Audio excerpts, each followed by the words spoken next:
ಚಾಕುವೇಲು ಗ್ರಾಮ ಪಂಚಾಯಿತಿ ಮುಂದೆ ರಾಷ್ಟ್ರ ಧ್ವಜವನ್ನ ಹಾರಾಡಿಸದೆ ಅಧಿಕಾರಿಗಳ ನಿರ್ಲಕ್ಷ್ಯ. ತಾಲೂಕಿನ ಚಾಕುವೇಲು ಗ್ರಾಮ ಪಂಚಾಯಿತಿಯಲ್ಲಿ ಫೆಬ್ರವರಿ 16ರ ಭಾನುವಾರ ರಾಷ್ಟ್ರ ಧ್ವಜವನ್ನ ಹಾರಾಡಿಸದೆ ನಿರ್ಲಕ್ಷ್ಯ ತೋರಿದ್ದು ಸರ್ಕಾರದ ನಿಯಮವನ್ನೇ ಗಾಳಿಗೆ ತೂರಿದ್ದಾರೆ.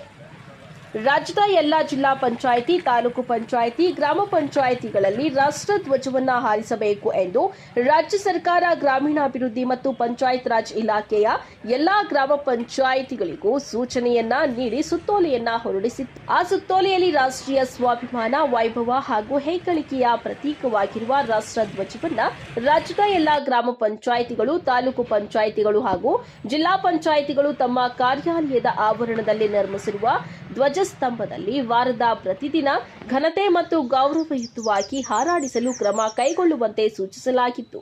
ಆದರೆ ಇಲ್ಲಿನ ಚಾಕುವೇಲು ಗ್ರಾಮ ಪಂಚಾಯಿತಿಯಲ್ಲಿ ಪಿಡಿಒ ಅಧಿಕಾರಿಗಳ ನಿರ್ಲಕ್ಷ್ಯದಿಂದ ಭಾನುವಾರ ರಾಷ್ಟ್ರ ಧ್ವಜವನ್ನ ಹಾರಿಸದೆ ಅಗೌರವ ತೋರಿದ್ದಾರೆ. ವರದಿ ರಾಮಾಂಜನೇಯ ಎಸ್, ನಂದಿ ಟಿವಿ.